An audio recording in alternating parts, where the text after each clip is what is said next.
സന്ധ്യ ലിൻസൺ.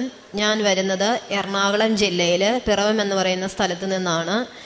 ഞാൻ ആദ്യമായിട്ട് ഉടമ്പടി എടുക്കുന്നത് 2023 ജനുവരി 7-ാം തീയതിയാണ്.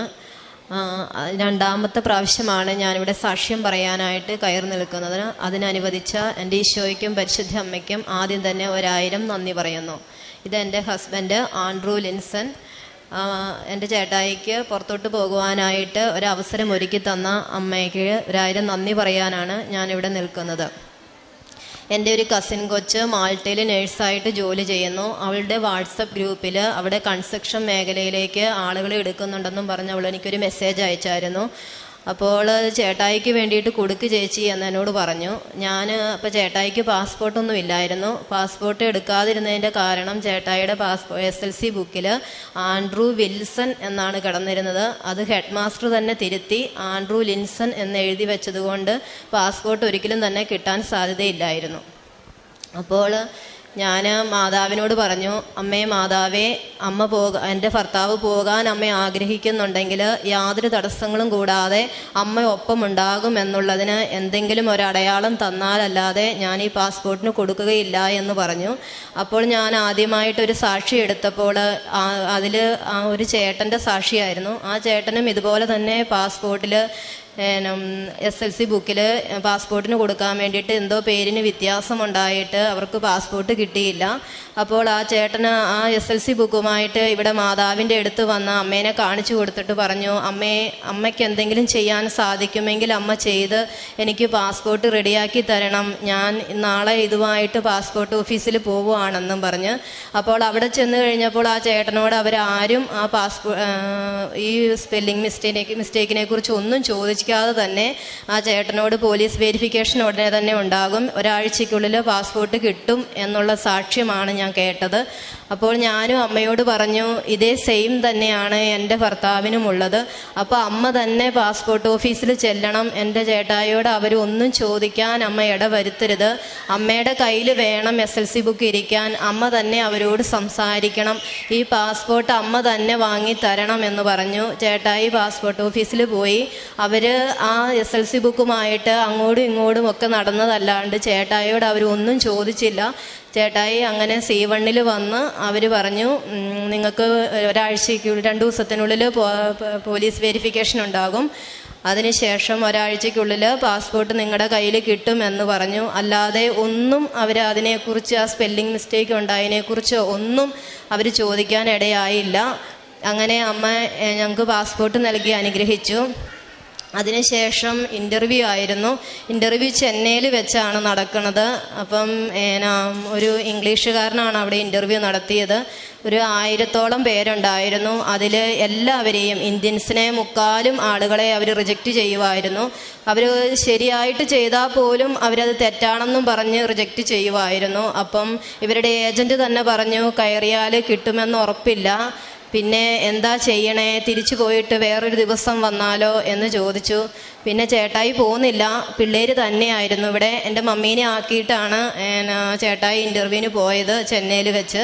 അപ്പോൾ ചേട്ടായി തിരിച്ചു പോകുന്നില്ല, അവിടെ തന്നെ നിന്നു. അപ്പം ചേട്ടായി അവിടുത്തെ ഇൻ്റർവ്യൂവിൽ കയറി. അപ്പം ഞാനിവിടെ പച്ചത്തിരിയും നീലത്തിരിയും കത്തിച്ച് വെച്ച് പ്രാർത്ഥിച്ചു. ഞാൻ അന്ന് ചൊവ്വാഴ്ച ദിവസമായിരുന്നു, അച്ഛൻ്റെ ധ്യാനം നടക്കുമായിരുന്നു. അപ്പം ഞാൻ മാതാവിൻ്റെ അടുത്ത് പ്രാർത്ഥിച്ചു, അമ്മ കാണിച്ചു തന്ന പാസ്പോർട്ടിൽ ഞാൻ പറഞ്ഞായിരുന്നു ഞങ്ങൾക്ക് അർഹതയുണ്ടെങ്കിൽ മാത്രമല്ലാതെ ഞങ്ങളെ കയറ്റി വിടരുതെന്ന് പറഞ്ഞായിരുന്നു. അപ്പോൾ അമ്മ കാണിച്ചു തന്ന വഴിയാണെങ്കിൽ ആ ഇൻ്റർവ്യൂ അമ്മ പാസ്സാക്കി തരണം എന്നും പറഞ്ഞ് ബൈബിൾ എടുത്ത് വായിച്ചപ്പോൾ സങ്കീർത്തനം 91-ാം അധ്യായം, നിന്റെ പാർശ്വങ്ങളിൽ 1000 മരിച്ചു വീണേക്കാം, നിന്റെ വലതുവശത്ത് 10,000 എങ്കിലും നിനക്കൊരനർത്ഥവും സംഭവിക്കുകയില്ല എന്നുള്ള അധ്യായം തന്നെയാണ് എനിക്ക് കിട്ടിയത്. അപ്പോൾ ഞാൻ ഉറച്ചു വിശ്വസിച്ചു, എന്തായാലും ആ ഇൻ്റർവ്യൂ എൻ്റെ ചേട്ടായി പാസ്സാകും എന്ന് തന്നെ. അപ്പോൾ ചേട്ടായിക്ക് ഒരു വിശ്വാസം ഉണ്ടാകാൻ വേണ്ടിയിട്ട് ഞാൻ അമ്മയോട് പറഞ്ഞു, അമ്മേ 10 മണിക്ക് മുമ്പായിട്ട് എൻ്റെ ഈ ഒരു നീലത്തിരി കത്തി തീരും മുമ്പ് തന്നെ ചേട്ടായി എന്നെ വിളിക്കണം, ഇൻ്റർവ്യൂ പാസ്സായി എന്നും പറഞ്ഞ് എന്തെങ്കിലും ഒരടയാളം ചേട്ടായിയുടെ മുമ്പിൽ അമ്മ കാണിച്ചു കൊടുക്കണമെന്ന് പറഞ്ഞ്, ചേട്ടായി ഇലക്ട്രീഷ്യനായിട്ടാണ് ജോലി ചെയ്യുന്നത്, അവിടെ അവർക്ക് 10 മിനിറ്റ് നേരം ഒരു സംഭവം ചെയ്ത് കാണിച്ചു കൊടുക്കണം, അതിൽ പാസ്സാകുന്നവരെ മാത്രമേ അവരെടുക്കത്തുള്ളൂ, ചെയ്ത് കാണിച്ചവരെയും അവരവിടെ നിന്ന് ഔട്ടാക്കുമായിരുന്നു. അപ്പോൾ ചേട്ടായിയുടെ കൂടെ വേറൊരു ആസാംകാരൻ ചെയ്യാനുണ്ടായിരുന്നു, വേറൊരു മനുഷ്യനും ഉണ്ടായിരുന്നു. ഇവർ 3 പേര് കൂടിയാണ് ചെയ്തത്. 10 മിനിറ്റും കൊണ്ട് ആസാംകാരൻ ചെയ്ത് തീർത്തു. അയാളോട് ഇംഗ്ലീഷുകാരൻ വന്ന് പറഞ്ഞു, നിങ്ങൾ റിജക്റ്റഡ് ആണ്, നിങ്ങൾ പാസ്സായില്ല. മറ്റേ പുള്ളിയോടും പറഞ്ഞു, നിങ്ങൾ പാസ്സായില്ല എന്ന്. പക്ഷേ 8 മിനിറ്റും കൊണ്ട് ചേട്ടായി പകുതി പോലും ചെയ്ത് എത്തയില്ല. അപ്പോൾ ചേട്ടായിക്ക് മനസ്സിലായി പാസ്സാവുകയില്ലെന്ന്. പക്ഷേ ആ ഇംഗ്ലീഷുകാരൻ വന്ന് ചേട്ടായിക്ക് ഷെയ്ക്ക് ഹാൻഡ് കൊടുത്തിട്ട് പറഞ്ഞു, നിങ്ങൾ സെലക്റ്റഡ് ആയിരിക്കുന്നു, നിങ്ങളുടെ പുറകിൽ എന്തോ ഒരു ശക്തിയുള്ള പോലെ എനിക്ക് തോന്നുന്നു എന്ന്. അങ്ങനെ ചേട്ടായി അതിൽ പാസ്സായി. അങ്ങനെ ചേട്ടായി എന്നോട് പറഞ്ഞു, ഞാൻ തോറ്റു പോകുമെന്നാണ് വിചാരിച്ചത്, പക്ഷേ എനിക്ക് പാസ്സാക്കി തന്നു. എന്താണെന്നറിയില്ല. എന്നോട് അവിടെ ഉണ്ടായിരുന്ന ഒരു ചേട്ടൻ പറഞ്ഞു, ആദ്യമായിട്ടാണ് ആ ഇംഗ്ലീഷുകാരൻ ഒരാൾക്ക് ഷെയ്ക്ക് ഹാൻഡ് കൊടുത്ത് നിങ്ങൾ പാസ്സാണെന്ന് പറയണതെന്ന്. അതിന് ഞാൻ അമ്മയോട് 1000 നന്ദി പറയുന്നു. അതിനുശേഷം മെഡിക്കലായിരുന്നു. മെഡിക്കലിന് ബോംബെയിൽ വെച്ചായിരുന്നു മെഡിക്കൽ പറഞ്ഞിരുന്നത്. അപ്പോൾ ബോംബെയിൽ പോകണമെങ്കിൽ 2 ദിവസം അങ്ങോട്ടും 2 ദിവസം ഇങ്ങോട്ടും 4 ദിവസം ആകും. അപ്പോൾ എൻ്റെ പിള്ളേർ ഒരാൾ +1-നും ഒരാൾ 9-ലുമാണ് പഠിക്കുന്നത്. ഞാനിവിടെ ഇല്ല, ഞാൻ ഷാർജയിലായിരുന്നു. അപ്പം എൻ്റെ ഹസ്ബൻഡ് പോകണമെങ്കിൽ പിന്നെയും എൻ്റെ മമ്മീനെ വിളിച്ചു വരുത്തണം. എൻ്റെ പപ്പയ്ക്കാണെങ്കിൽ തീരെ സുഖമില്ലാത്ത ഒരാളാണ്, ശ്വാസം മുട്ടലും വലിവൊക്കെ ആയിട്ട് എപ്പോഴും തന്നെ ഓക്സിജൻ കുറഞ്ഞു പോകുന്നുണ്ട്, ആശുപത്രിയിലാണ്. അപ്പോൾ മെഡിക്കലിൻ്റെ ഡേറ്റ് വന്ന ആ സമയത്തിന് എൻ്റെ പപ്പയ്ക്കാണെങ്കിൽ തീരെ സുഖമില്ല എന്ന് മമ്മി വിളിച്ചു പറഞ്ഞു.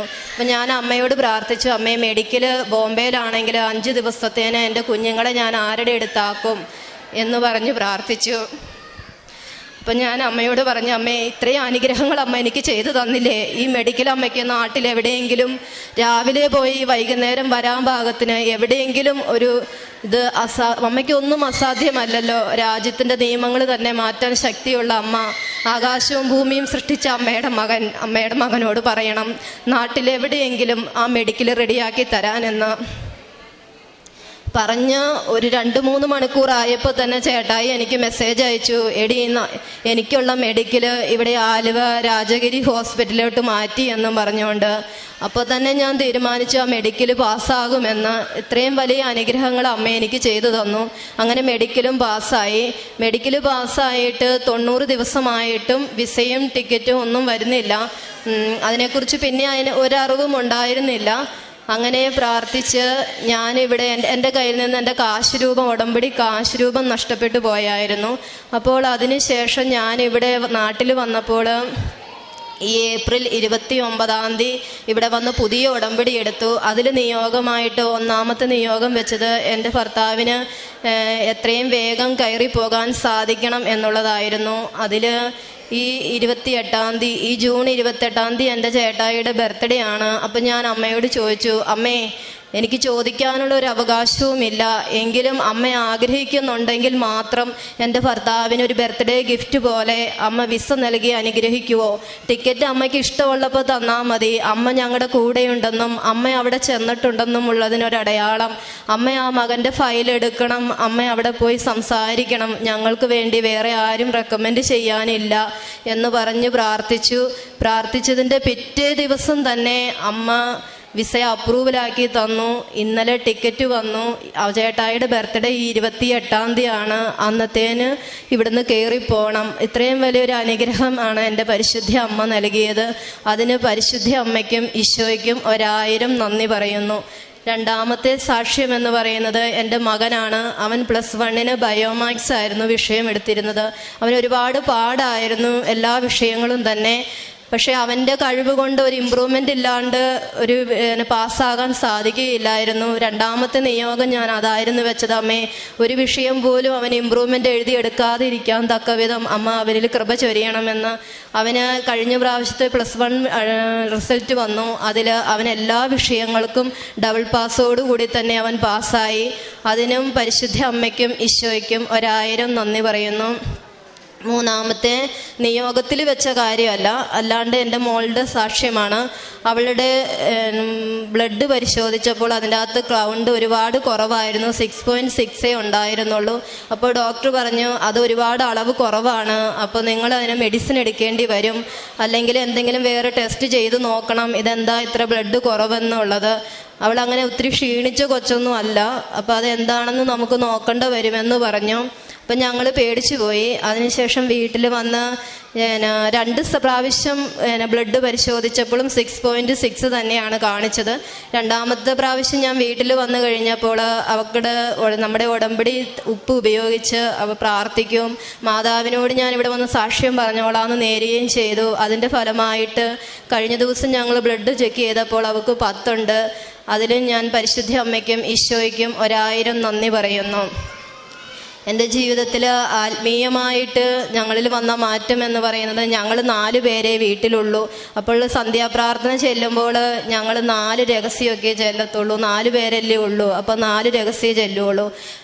അന്നത്തെ അറിവില്ലായ്മ കൊണ്ടായിരിക്കാം ഞങ്ങൾ അങ്ങനെയൊക്കെ ചെയ്തത്. പക്ഷേ ഉടമ്പടി എടുത്ത് അന്നു മുതൽ ഈ നിമിഷം വരെ ഇപ്പോൾ 2 വർഷത്തോളമായി ഒരു ദിവസം പോലും ഞങ്ങൾ സന്ധ്യാപ്രാർത്ഥന മുടക്കുകയോ അല്ലെങ്കിൽ ഒരു കൊന്ത ചെല്ലാതെ, എത്ര മണിയായാലും ഞങ്ങൾ കൊന്ത ചെല്ലാതെ കിടക്കാറില്ല, കുരിശ് വരയ്ക്കാതെ കിടക്കാറില്ല.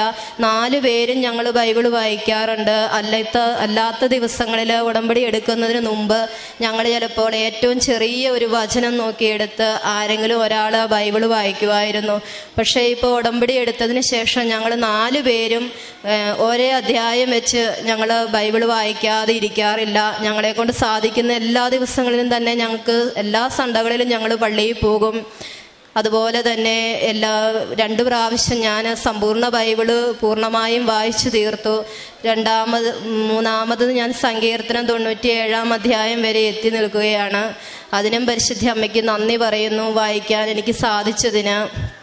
പിന്നെ പ്രേക്ഷിത പ്രവർത്തനമായിട്ട് അച്ഛൻ്റെ ചൊവ്വാഴ്ചകളിലെ ധ്യാനം എനിക്ക് കാണാൻ പറ്റുമെന്ന് തോന്നുന്ന ദിവസം മാത്രമേ ഞാൻ ചൊവ്വാഴ്ച കാണുകയുള്ളൂ, അല്ലെങ്കിൽ പിറ്റേ ദിവസത്തേന്, അല്ലെങ്കിൽ എനിക്ക് കാണാൻ പറ്റുന്ന ആ ആഴ്ചയെ തന്നെ എന്തായാലും ഞാൻ കണ്ടു തീർക്കും. അങ്ങനെ അത് കണ്ടതിന് ശേഷം കാണുന്നവരുണ്ട്, കാണാത്തവരുണ്ട്, എങ്കിലും എല്ലാവർക്കും ഞാൻ ഷെയർ ചെയ്ത് കൊടുക്കും. പിന്നെ എല്ലാ ദിവസവും രാവിലെ ഞാൻ സാക്ഷ്യം എഴുന്നേറ്റ് വരുമ്പോൾ തന്നെ വെക്കും, അത് എല്ലാവർക്കും തന്നെ ഷെയർ ചെയ്യും. അങ്ങനെ പ്രേക്ഷിത പ്രവർത്തനം ചെയ്യാറുണ്ട്. പിന്നെ ഇവിടെ നിന്ന് കിട്ടുന്ന പത്രങ്ങൾ മേടിച്ച് എല്ലാ വീടുകളിലും ഞാനും എൻ്റെ പിള്ളേരും കൂടാറുണ്ട്, ഞങ്ങൾ കൊടുക്കാറുണ്ട്. അതിനും ഈശോയ്ക്ക് അതിന് എനിക്കൊരു കൃപ നൽകിയിട്ടുണ്ട് അമ്മ. അതിന് ഞാൻ അമ്മയോട് നന്ദി പറയുന്നു. പിന്നെ കാരുണ്യ പ്രവൃത്തിയായിട്ട് ഞങ്ങളുടെ വീടിൻ്റെ അടുത്ത് തന്നെ സ്നേഹഭവൻ എന്ന് പറയുന്ന ഒരു മാനസിക ആരോഗ്യ കേന്ദ്രമുണ്ട്. അവിടെ ഒത്തിരി പേര് സുഖമില്ലാത്തവരുണ്ട് മാനസികമായിട്ട്. അവർക്ക് ഞങ്ങൾ ഭക്ഷണം മേടിച്ചു കൊടുക്കാറുണ്ട്. അതുപോലെ തന്നെ അവർക്ക് മാസങ്ങളിൽ ഫുഡിനുള്ള സാധനങ്ങൾ മേടിച്ചു കൊടുക്കാൻ സാധിച്ചിട്ടുണ്ട്. അങ്ങനെയൊക്കെ ചെയ്യാറുണ്ട്. പിന്നെ സ്കൂൾ തുറന്ന സമയത്ത് ഒരു 3 കുഞ്ഞുങ്ങൾക്ക് ഞങ്ങൾ ബാഗ്, കൊട അങ്ങനെയൊക്കെ മേടിച്ചു കൊടുക്കാൻ ഞങ്ങളെക്കൊണ്ട് സാധിച്ചിട്ടുണ്ട്. അതിനും പരിശുദ്ധ അമ്മയ്ക്കും ഈശോയ്ക്കും 1000 നന്ദി പറയുന്നു. സന്ധ്യ ദൈവത്തോട് ചോദിക്കുന്ന കാര്യങ്ങൾ പരിശുദ്ധ അമ്മ വഴി ചോദിച്ച അതേ ഡേറ്റിൽ ഹസ്ബൻഡിൻ്റെ ജന്മദിനത്തിൽ ഒരു ബർത്ത്ഡേ ആയിട്ട് ഈ ഒരു കാര്യം സാധിച്ചു തരണമെന്ന് പ്രാർത്ഥിച്ചപ്പോൾ ഹസ്ബൻഡ് ഇപ്പോൾ വിദേശത്തേക്ക് പോകുന്നത് ആ ഡേറ്റിൽ തന്നെയാണ്. അതുപോലെ തന്നെ മെഡിക്കലിൻ്റെ കാര്യമാണെങ്കിലും രാവിലെ വീട്ടിൽ നിന്നിറങ്ങി വൈകുന്നേരം തിരിച്ച് വീട്ടിൽ വരാൻ പറ്റിയ വിധത്തിൽ അറേഞ്ച് ചെയ്ത് തരണമെന്ന് പറയുമ്പോൾ അതേ രീതിയിൽ ദൈവം അറേഞ്ച് ചെയ്ത് കൊടുക്കുന്നു. അങ്ങനെ ദൈവത്തോട് നമുക്ക് സംസാരിക്കണമെങ്കിൽ വ്യക്തിപരമായിട്ടുള്ളൊരു ബന്ധം വേണം. ലൂക്ക 8:21 പറയുന്നത്, ദൈവവചനം ശ്രവിക്കുകയും അതനുസരിച്ച് പ്രവർത്തിക്കുകയും ചെയ്യുന്നവരാണ് എൻ്റെ അമ്മയും സഹോദരനും. നമ്മൾ ദൈവവചനം ശ്രവിച്ചതനുസരിച്ച് ജീവിക്കാൻ ശ്രമിക്കുമ്പോൾ നമ്മൾ ദൈവത്തിൻ്റെ സ്വന്തക്കാരായി മാറുകയാണ്. അപ്പോൾ നമ്മൾ ഹൃദയത്തിൽ നിന്ന് പ്രാർത്ഥന ഉയർത്തുമ്പോൾ ഉടനെ തന്നെ ദൈവം അത് കേട്ട് നമ്മൾക്ക് പരിഹരിച്ച് നൽകുകയാണ്. സന്ധ്യ പറഞ്ഞ മുൻകാലങ്ങളിൽ പ്രാർത്ഥനയൊക്കെയാണ് രഹസ്യം, 4 രഹസ്യമൊക്കെ ചൊല്ലുമായിരുന്നുള്ളൂ. ഇപ്പോൾ പ്രാർത്ഥനയിൽ വളരെ മുന്നിലാണ്. അതേപോലെ തന്നെ വചന വായന. മുമ്പ് ഒരധ്യായമൊക്കെ വായിക്കുമെങ്കിൽ ഇപ്പോൾ ഒരു ദിവസം 1.5 മണിക്കൂറൊക്കെ വായിക്കാൻ കഴിയുന്നു. ഇപ്പോൾ മൂന്നാമത്തെ പ്രാവശ്യമായി ബൈബിൾ വായിച്ചുകൊണ്ടിരിക്കുന്നു. 2 പ്രാവശ്യം കഴിഞ്ഞ് 3ാമത്തെ പകുതിയായി. ഇതെല്ലാം ആത്മീയമായിട്ട് വളരെ ഉന്നതിയിലെത്തിയിട്ടുള്ള അനുഭവമാണ്. ഉടമ്പടി നമ്മളെ ആത്മീയമായിട്ട് വളർത്തുന്നു, ദൈവത്തോട് കൂടുതൽ അടുപ്പിക്കുന്നു. ദൈവസ്നേഹത്തോടെ നമ്മൾ ചോദിക്കുമ്പോൾ ദൈവം നമ്മുടെ ആവശ്യങ്ങൾ പരിഹരിച്ചു നൽകുന്നു. പരിശുദ്ധ അമ്മയിലൂടെ നൽകിയ എല്ലാ അനുഗ്രഹങ്ങൾക്കും കൈയടിച്ച ദൈവത്തെ മഹത്വപ്പെടുത്താം. യേശുവേ നന്ദി, യേശുവേ സ്തോത്രം, യേശുവേ ആരാധന. അത്യപൂർവ ദൈവാനുഭവങ്ങൾ.